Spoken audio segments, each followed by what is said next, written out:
our shadows in the dark. They will lead the way to the hidden pathways of the heart. In that secret place, that is where I find my start.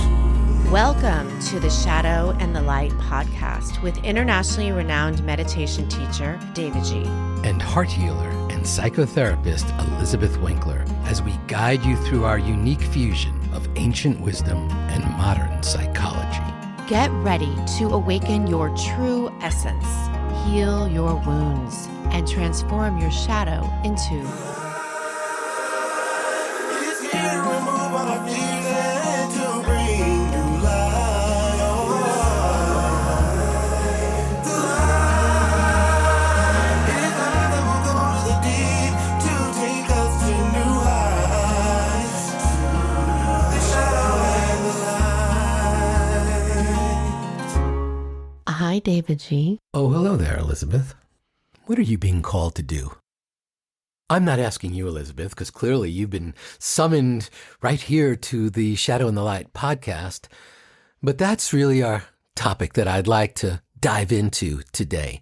And, you know, the beauty of this podcast is that one of us has an idea of a topic or a theme we'd like to talk about and share with you, or if we have a special tool that we think could really help you take your life to the next level, and the other person has no idea. So about a second before we began this, that's what I said to Elizabeth. What are you being called to do? And I'll ask you, listener, what are you being called to do right now? And where are you hearing that? And what is it? And is it in alignment with what you're doing or feeling and thinking right now, or the trajectory of your life? Or is it contradicting or compromising that? I believe we have the answers deep inside of us to any question we could ever ask. Either we are in alignment or we are not in alignment with that voice that's calling us. But if we can progressively quiet the fluctuations of our mind, we can hear the whispers in our heart. We can hear the whispers from the gods or from God or from your higher power or whatever that is. And that's why we are always recommending and suggesting and kind of nudging you to even just take a breath a few times throughout the course of the day so you can connect to that space where the answers can flow to you. And I think all of us at many, many different times in our life have heard some kind of siren call. And I don't mean a siren like on a police car or a fire truck, but the sirens, the voices calling us from the ethers, inviting us into classic hero's journey stuff. And as in every hero's journey, the hero typically resists the call initially before ultimately leaning in. What do you think, Elizabeth? Well, I love this because it reminds me of a personal story. When I was younger, I think it's always helpful to bring that in. Like, I didn't know exactly what that call was, but there were like little breadcrumbs along the way that I was following. There was like things that pulled me in, whether it was people that I was inspired by. As a young child, I was so inspired by Martin Luther King Jr. I remember just bawling my eyes out in Washington, D.C. after spending the day with other students, learning more about his lifetime and all that he brought into our world. And so it can be something like that. It can also be a book that you read or a song that you hear evoking something deep from within your being that you can't really logically make sense of it, but it elicits, it activates something deep within our being, which brings us to purpose. So I followed those calls along the way and leaned in. And I remember being in college, freshman year, having brunch with my parents and my father giving me very fatherly advice that this path that I was on wasn't going to, lead me to a financial success. I found psychology after my mother died, which was right before my sophomore year in college. So this was freshman year, and I was at that time studying sociology. And I said, well, fortunately, I had a lot of strength in my being on where I wanted to go. And I said, well, it doesn't matter. I'll live in a tent. I feel that there's something here for me. And then it changed. My mother passed. I took a psychology class, and I felt like when I read that book, I was reading that book. It's like Intro 101. And in that class, I saw myself on the page, and I followed the call. So that's the first thing that comes into my mind when I think about this. And I think that this changes also how I'm here with you. I followed a call. I took your 40 days of transformation. I had heard about you for years. Clients had talked to me. They're like, you should check out davidji. And for whatever reason, in time, I found 40 days of transformation. Resistance is futile. And I listened to it. And if you haven't listened to it, you need to listen to it immediately. Download it. Insight Timer. It is perfect. It's perfect. I love it. So davidji gifts us with a big teaching, and then a meditation, and then a meta moment at the end. And I love learning. That's my thing. I have to always be learning and growing. And each day was full of information, some that I was familiar with, some I did not know anything about. And I found myself taking notes, when you're doing the teaching, and it exposed me to new mantras I hadn't used. Were you familiar with Tattvamasi before that? I don't know that I had practiced it. I knew it, but I didn't practice it in meditation. So then at the end of that, or probably actually before I got to the 40th day, I was like, I have to find you. So I did. I followed that call. I heed the call, and Right. Sometimes we think, like, for me to follow a call, I need to move heaven and earth and relocate and get this job and sign up and buy new clothes and do all that. Sometimes it's just moving in a certain direction, which is allow it to be fluid. And look at what it's created. So I followed this call. I found your Instagram, your website. I saw there was a teacher training. It was starting in like a week. And there were like, I don't know how many books, 30 books I had to read or something like that. And I'm like, okay, can't. It's only half that are required. So just putting that out there in case that just scared you away to another podcast. Right. So I was like, okay, there's no way I'm going to be able to do this in time. But I spoke to Nancy, and I reached out. I said, is it too late? She said, absolutely not. You do what you can. And I did. And I loved it. Changed my life. At the time, as a therapist, I knew I needed to make more changes. I've changed my therapy over the years. I knew I was doing more embodied work. I was working more with activations. Every activation of energy inside of our being is an invitation for freedom. And I was already doing a lot of meditation as well, but there was something that you were showing me that I wanted to deepen. So I followed that call. And then, that was many years ago, and now here we are. So following the call is a powerful thing. You don't know where it will go. And this podcast was something that you and I weren't, it just kind of came up one day, and we created that together. And so it's really amazing, the creativity of following the moment, allowing the moment to grow something. And I think a simple way to connect to that purpose that I teach is, the North Star. So what has meaning in your life? What has had meaning in your life? What moments have had meaning?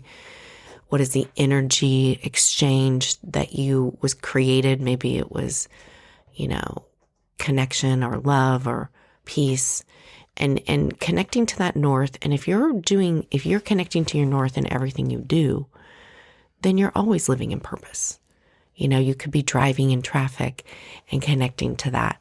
So it doesn't have to just be when you're recording a podcast episode as being on purpose, or writing a book, or having a meaningful conversation with someone. I think it's important that we expand this into everything so that purpose just becomes part of our life. And actually, this makes me think of something else that I recently heard, which weaves perfectly into this.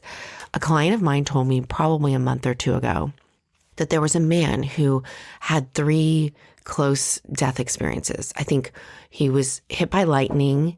He had an open heart surgery or something. And I think maybe he was hit by lightning again. I might be misremembering. Just in case you didn't get the point the first time. So, but he had this life review. So one of the times when he was close to death, he had this life review, and he was very taken by what he was shown, the moments that were shown. And they weren't these big moments. They were tiny moments. Like when he smiled at this stranger and the ripple that brought, like in his life review, it showed him smiling at a stranger and then how that affected what the stranger did to somebody else and this huge ripple that it had on the planet. And all of these life review moments were like that. It wasn't these big moments that stuck out. It was these tiny things that had a huge impact. So that's why when we're talking about this, that he would probably not have remembered. Absolutely. On a daily That's what basis. it was. They would bury it so deep in his subconscious. Exactly. So, Wow. I got chills listening to that just conceptually because as you were speaking, I just wrote down, sometimes it's organic, sometimes less so, as surprises awaken and you choose. So that's what I was writing when you were talking. And I was like, and then you shared that. And so we all would say, I want everything in my life to unfold organically. That's great. Isn't everything theoretically, organically unfolding anyway? But it's what's our attention on? So we would think, oh, what are the core moments in my life? We've forgotten all those times we were kind to someone that we never saw ever again. This is classic, the power of your ripple. We have so much greater impact and influence on the person riding in the lane next to us who's wondering what we're going to do with our car. The person behind us and we're tapping the brake because we're thinking about something and we don't know what the ripple of that is. Or the person in front of us that we're like, come on, drive a little faster here.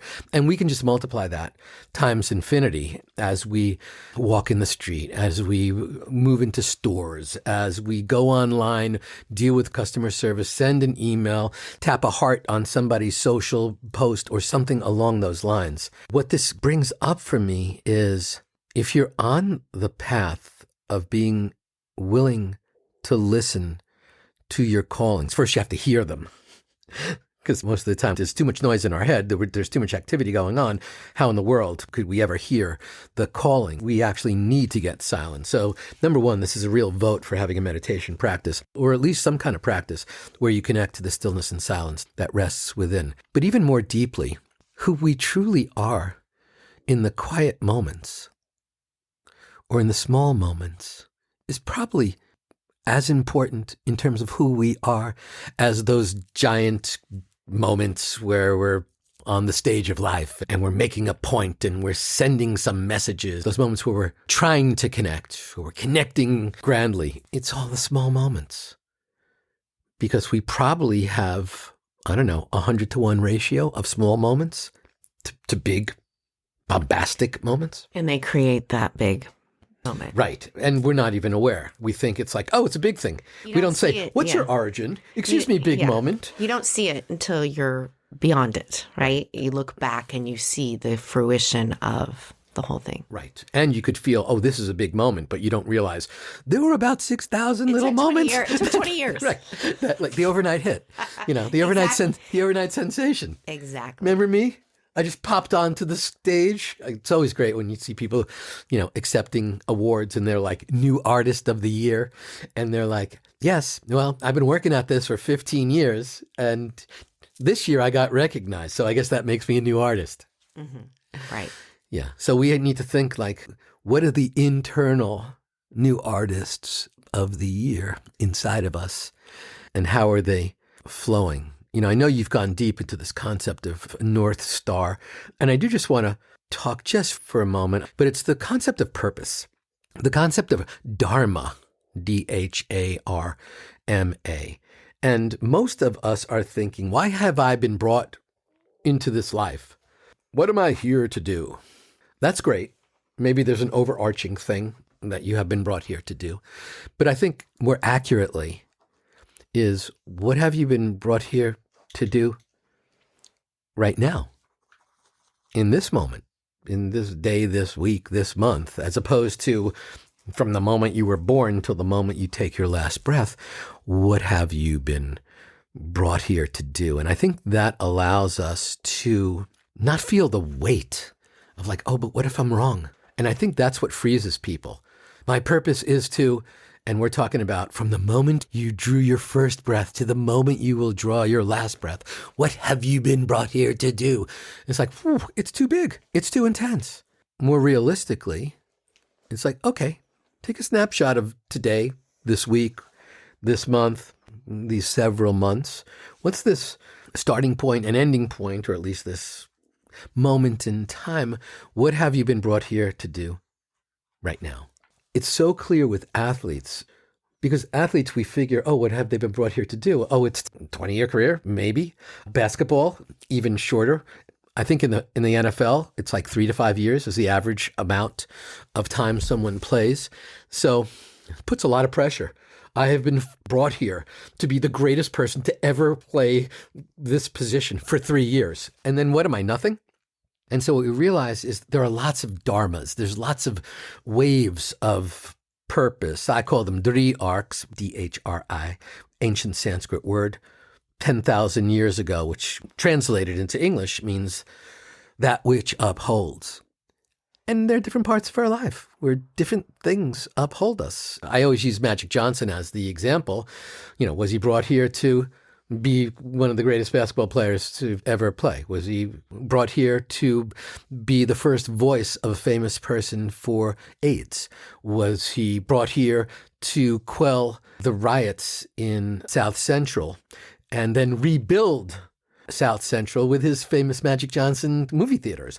He's a co-owner of the Los Angeles Dodgers. What has he been brought here to do? These are so many different things. And we would say, oh, yes, overall, probably heal the planet. That's probably what we're all here to do. Hafiz, the Sufi poet, says, when all your desires are distilled, you will cast but 2 votes, to love more and to be happy. So why are we here? Perhaps to love more and to be happy. But there's an even deeper driving force, and it's to serve. It's to help. It's to heal others in our life. If we can help heal and serve others while we fulfill ourselves, does it get better than that? But what's the thing that we're doing? So I think it comes in waves. There may be 50 different purposes that you have in your life, or 3, but it would be unlikely that it's just one. It's unlikely that it was one. I would like for you to really dive into the Dhri Arcs for everyone, because it's such a powerful teaching, because it's so true. I mean, just now I was talking about being a therapist. I've been a therapist over 20 years, and I remember feeling that tap. So I want you to explain that. But I felt that tap when I was really drawn to meditation teacher training and following that call and allowing that now to create this new Dhri Arc that I'm in with you. So Sure. The concept of the Dhri Arc, it's a theory. So as with all theories, I'm putting it out there. And if you hate it, please let me know. And if you love it, please let me know. And if it makes sense to you, please let me know. I believe the beauty of the Dhri Arc is that we could look at whatever it is that we're doing right now, that we believe right now is our purpose. And we could break it down into 3 areas. And if you think of an arc like the McDonald's arches, the golden arches of McDonald's, so it's just like that.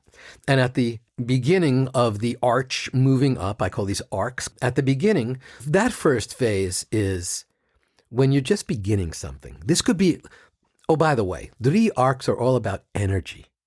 They're all about energy. So what's the energy that you're applying to this particular aspect of your life? So in the beginning stage, whatever it is, let's call that phase 1, assuming there are 3 phases. In that first phase, you are leaning in hard. You're not asking any questions other than, let's do this, right? This could be a brand new relationship. This could be you putting your attention, maybe you're pregnant, maybe you're just giving birth, maybe you just started a job, maybe who knows what that is. But this is the beginning phase where your head is down. I refer to this, I'm using car analogies here or driving analogies, but I refer to this as the pedal to the metal phase. Phase 1 is pedal to the metal. You're not asking, what's my plan B? You're not asking, what if this doesn't work? You are head down and leaning in hard to that thing. The second phase, that's sort of like the top of the arch, right? The very, very peak. And that can last from like a minute to 20 years. So it doesn't mean like, oh, I'm at the top, it'll be over in 2 days. No. Remember, this is energy. At the top, this is you. If you can envision this, you're being driven in the limo. You're standing up. I think there's like a John Cusack movie or maybe somebody else. You're standing up through the sunroof out there waving to all your adoring fans because you crushed it. You did it. All that head down, pedal to the metal. Now you're living the dream. So that's where I refer to phase 2 as living the dream. Again, the car analogy is you're standing up through the sunroof of the limo and you are celebrating the fruits of your labor. You did it. And that can last, for, I don't know, maybe you're in a relationship for 50 years. And so that could last long. But again, remember, this is all energy. Where's your attention? Where's your intention? Where's your energy? You're just celebrating. You're in just celebration mode. And the sound effect that I would apply to this is woohoo. Usually it's Mike Dooley who's doing woohoo. But that's it. It's like, woohoo. Yeah. Check it out. Look what I accomplished. Living the dream. But at some point, consciously or unconsciously, a little more car analogy here, or driving analogy, you're going to tap the brakes. I refer to that as the tap phase, right? Phase 3. Tap. This is the first time you say, do I have a plan B? This is the first time where you say, how long can this go on? Remember, you never ask the question, how long can this go on? Certainly not in phase 1, pedal to the metal. Definitely not while you're waving to the confetti pouring out of, as you're like being driven down Fifth Avenue and they're throwing confetti out and you're in the parade and they're honoring you because you're living the dream. You're not living the dream and simultaneously saying, how long could this last? You're not. You may say those words. It's so amazing. I wonder if it could last forever. But you're not working on a plan B. Once you tap, it doesn't mean it's over. But it means you have allowed, at some level, overtly or covertly, you've moved that energy or drifted some of that energy that you had originally applied to this thing. You're putting it someplace else. Let's just walk it through with a relationship, a generic relationship. So you meet someone, you saw those butterflies inside of you, and you're wildly in love, and you can't keep your hands off each other, and you can't stop talking, and you fall asleep with their phone in your ear, and all that stuff. That's the pedal to the metal. And then suddenly you say, well, I love you. And they say, I think I love you too. And then it's like, that's the living the dream. That's like, this is the fruits of our labor. This will go on forever. I'm so happy. I feel so full. And then there's, not in every relationship, but we've all been there, where either they've done a tap or we've done a tap because suddenly you're like, they've been gazing at you forever. They haven't taken their eyes off of you in like the 6 months you've been together.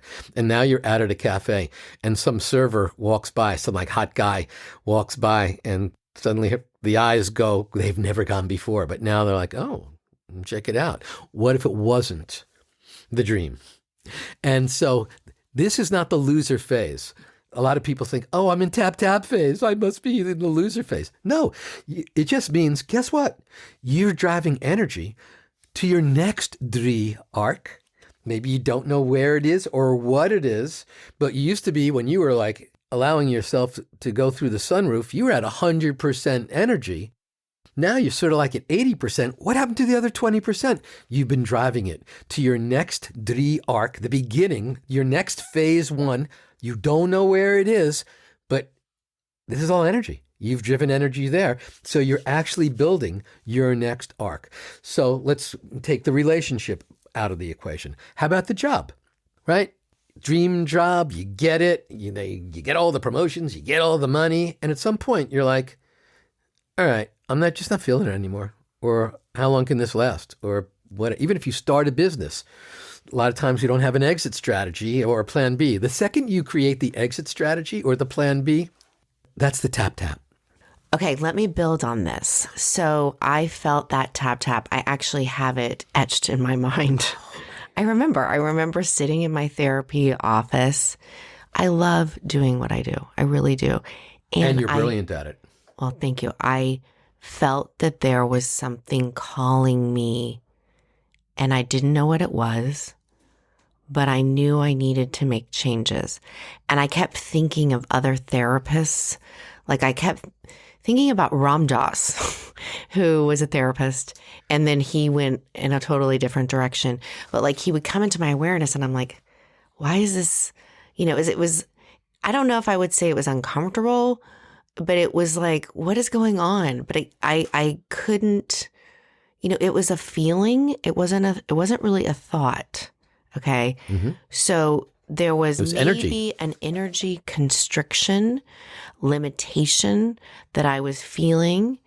I was still enjoying what I was doing, but I felt like there's more for me to expand. And I was, obviously I'm always working on myself as well. And so through my own practices, meditation, therapy, I was seeing the fruition of adding different levels of, ways to work with energy.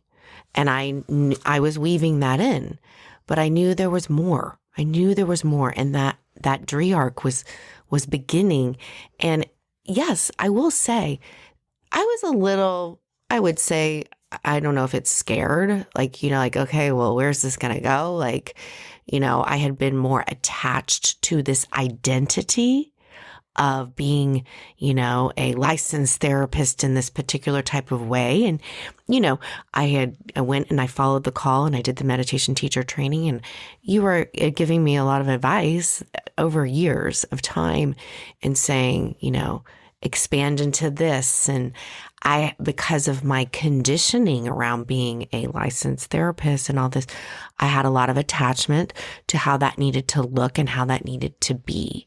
And so the couch, got to have my chair. Well, it's more the environment, or I can't do this. Structure. There's all of these rules, and and I had to look at that within myself. And when Elizabeth's saying there's all these rules, she's not talking about the legal licensing, but she is such an expansive healer that, shall she be the traditional therapist, or shall she complement all of her deep training and studying and certifications with this more expansive suite of modalities to help people heal? I mean, I'll add another thing here.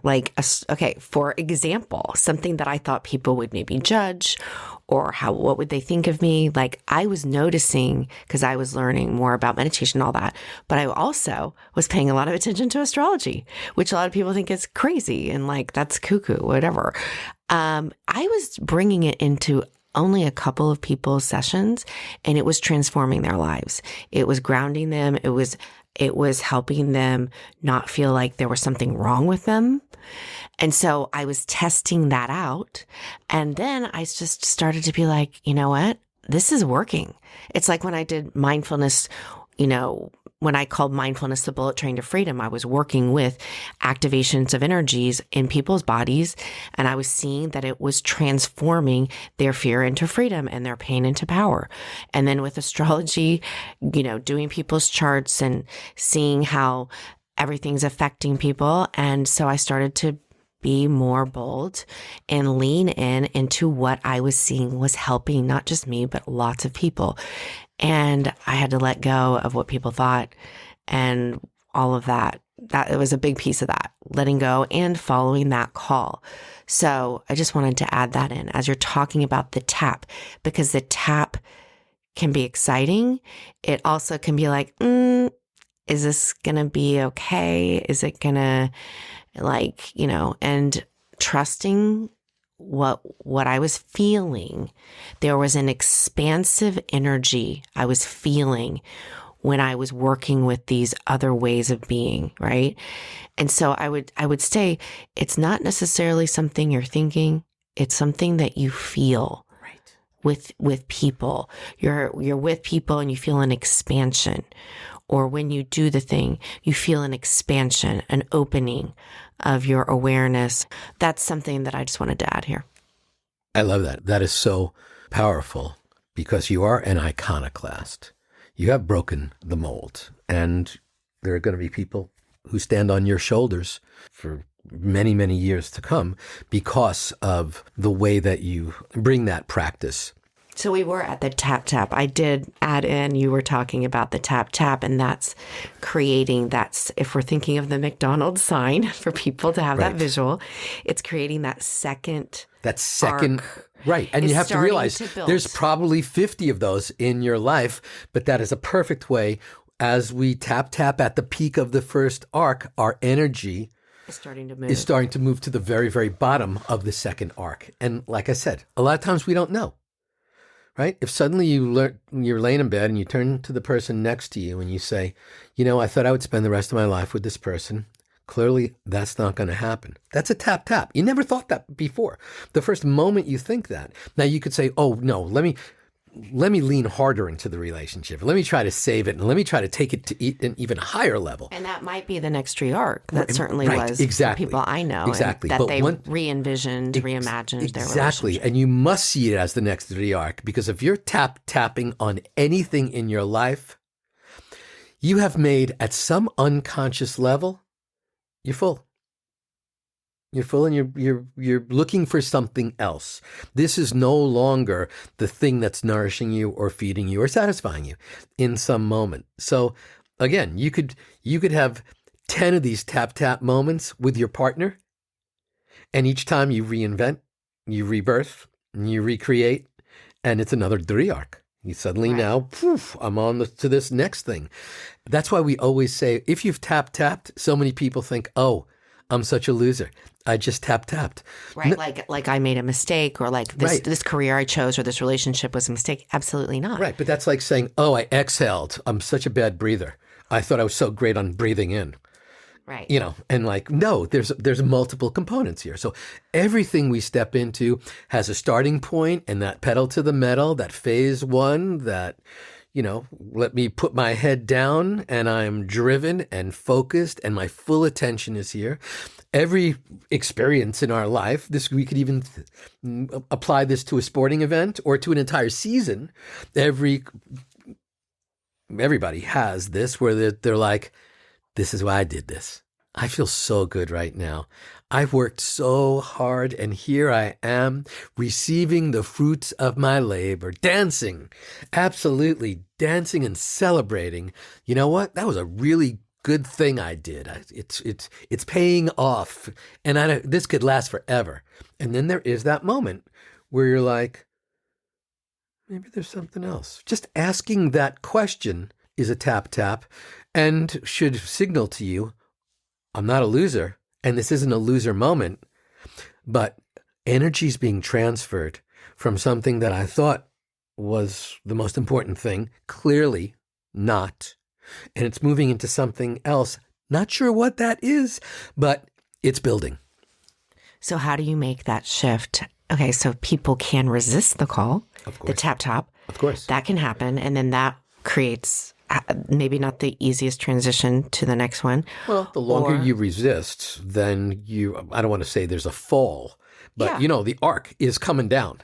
Yes. And the energy is moving to someplace else. So why would you have your attention and be so loyal to the past energy because of shoulds that is now drifting out and moving into someplace else? It reminds me of people being like, well, I should just follow this because this is what I signed up for. And so I should, which creates a lot of guilt. And then you do potentially fall down to your knees. If you've ever gone to like another city or another country and you were like, well, let's take a little tour, or let's spend 2 days in this place and then we'll go to that place for 2 days. And then we'll, let's say you spend 2 days in Umbria.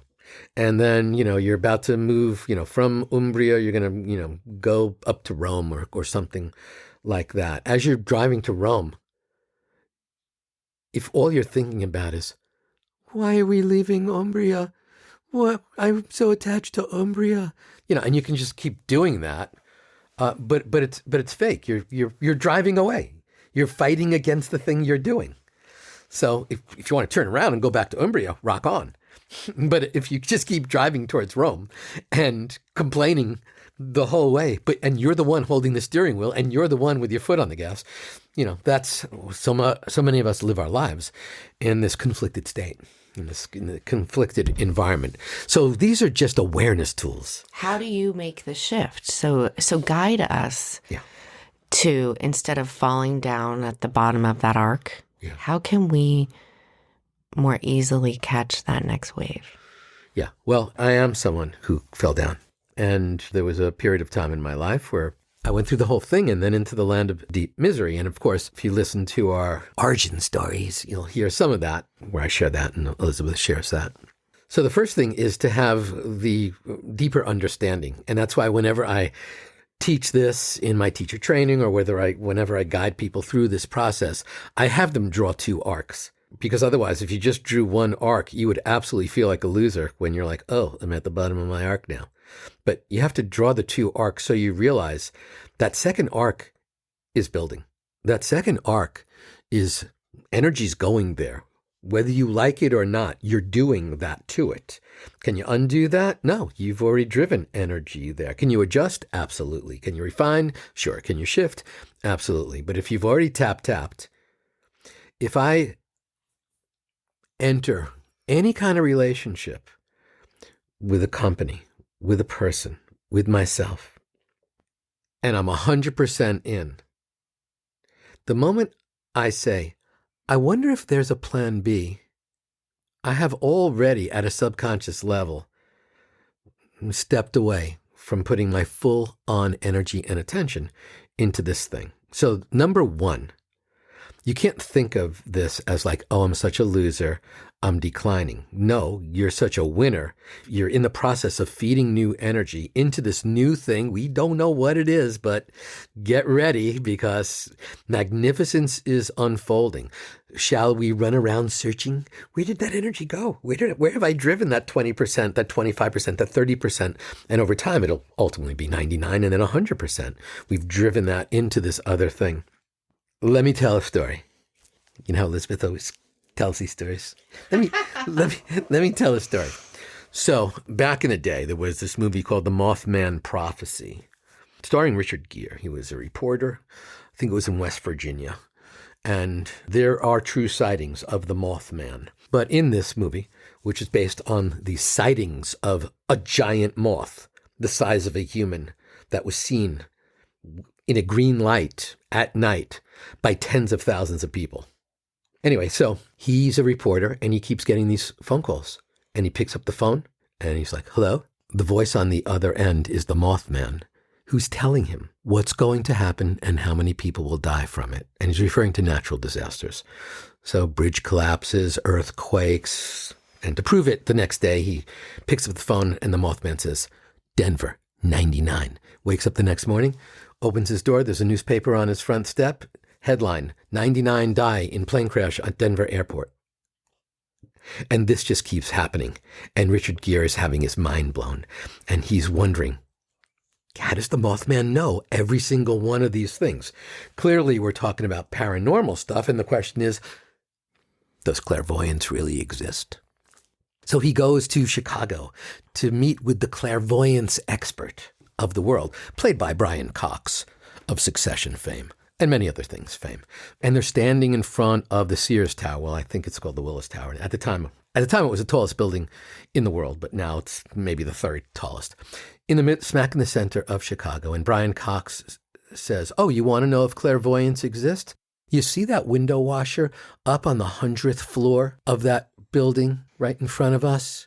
From where he sits, he can look out many, many miles. From where he sits, he can see that 5 miles out in the distance, there's a Ford F-150 traveling at 100 miles an hour heading towards an intersection. And from where he sits, he can see that there's some guy on a Harley in another direction driving 90 miles an hour towards that same intersection. From where he sits, he knows they're going to collide in the intersection.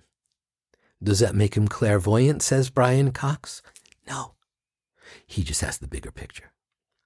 And that's what the Dhri Arc does for us. It allows us to see the bigger picture as opposed to getting trapped in the, I'm in phase 3, I've tapped, what's happening to me? If we know, oh, don't worry. Your Dhri, your Dharma, your purpose for this moment is coming to an end.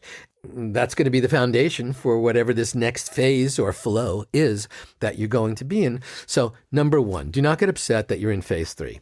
Number 2, when you find yourself in phase 3, you should start like licking your chops.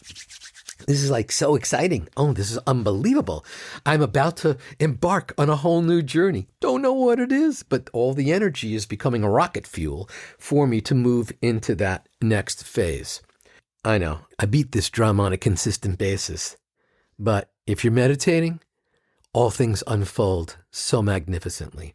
If you're not, how are you going to hear those whispers? It's too much noise. Too much noise, too much conversation actually in the ether and too much conversation in our head, 60,000 to 80,000 thoughts a day. That's one thought every 1.2 seconds. How are you going to dive in between those thoughts and find the stillness and the silence?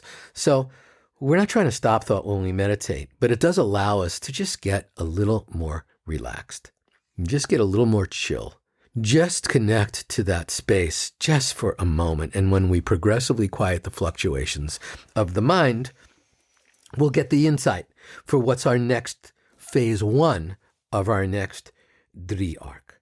And so I would draw these out. I always guide people to draw them out, draw an arc or an arch, and then draw the second one, sort of like starting a little bit before that other one ends. So you realize that sometimes the fall can be somewhat painful. You know, there's a period of time in my life where I sort of like blew up my life to move into the next phase of my life. I didn't need to blow it up. Of course, it happened, so I can't go back in time and unring that bell. But that's why I would always say to you, you don't need to do the drastic shifts. You don't need to blow up your life. You just need to ever so gently start pushing energy into some other area and follow the lead. Just keep moving along with it. And as far as I'm concerned, probably in the last 20 years, I've had maybe 10 different Dhri arcs. Some of them involved in the exact same kind of worlds, but they're evolutionary moves. So again, if you find yourself in phase 3, don't think, oh my God, I'm such a loser.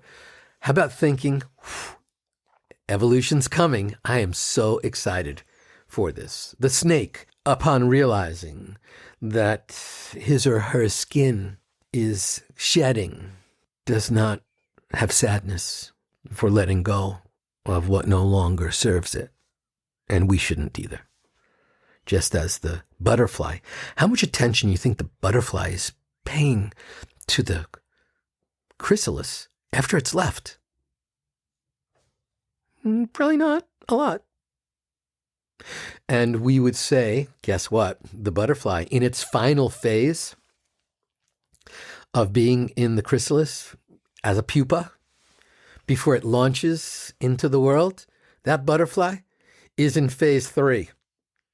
Because it started as a caterpillar, created this cocoon, then liquefied itself, and then drank its nutritive liquefied soup, and then started sprouting imaginal cells. This is a real thing. No, I know. In science. The imaginal cell. You know, then it sprouted those. Then it started losing all. When I let go of who I am, I become who I might be.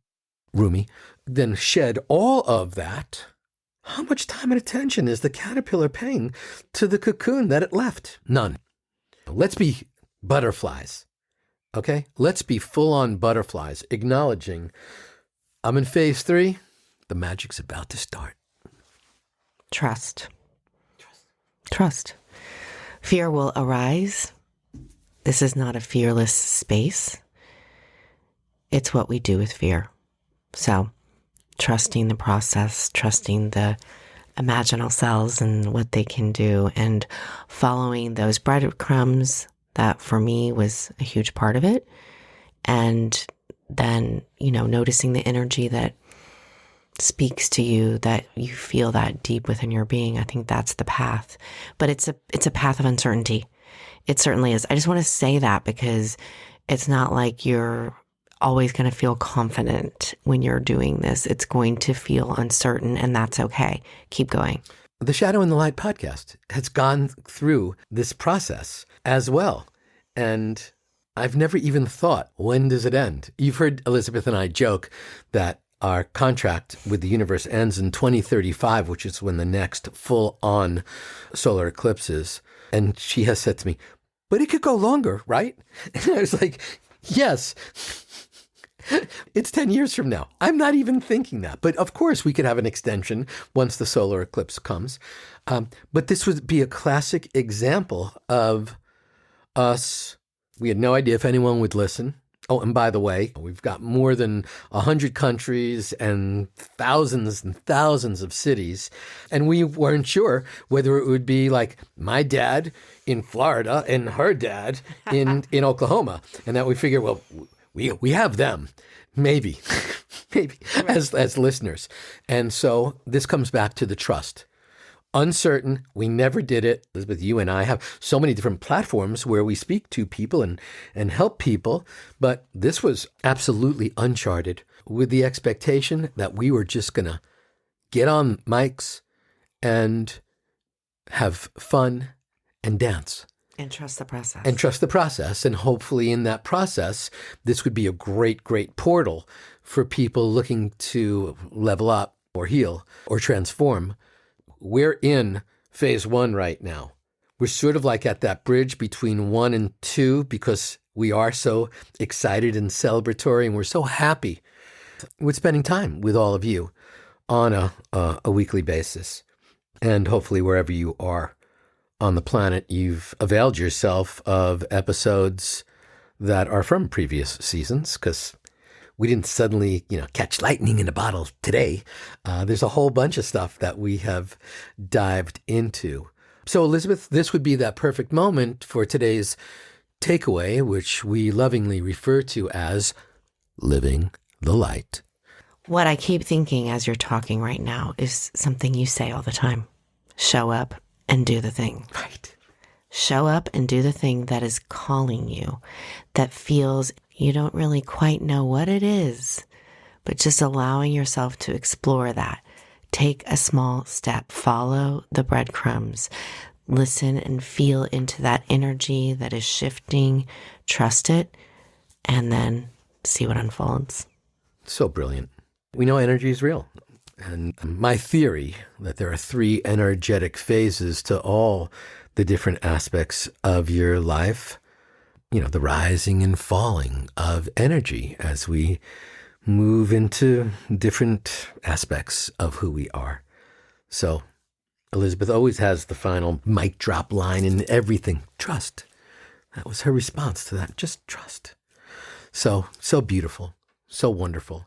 My name is davidji. I'm here with Elizabeth Winkler, the trusting, alchemical, transformative psychotherapist of all healing and Dhri Arc modalities. And who's our 4th member?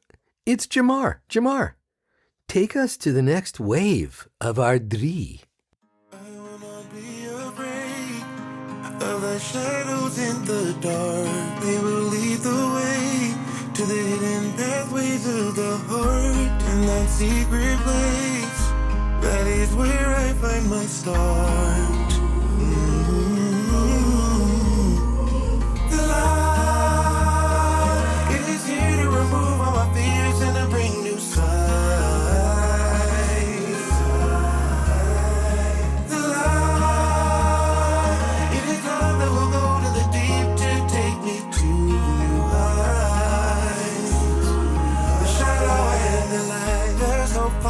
rock bottom.